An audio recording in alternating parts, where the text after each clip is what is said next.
Кордайда, осы Кордайдың тарихында болмаған жұмыстар жасалып жатыр деп айтуға болады. Сіздердің аудандарыңызға 35 миллиард ақша бөлінді. Жылдың басында Кордай ауданының халқын газбен қамту 47% болатын.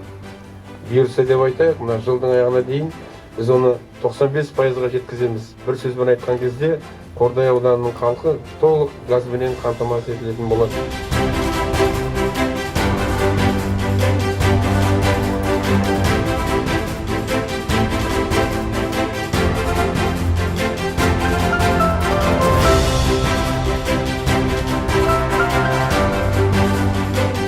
Келін болып түскенде газ жоқ болатын, жалаң көмірмен от жағып қиналатынбыз. Түн ішінде де көміріміз өшіп қалып, үй суып қалатын.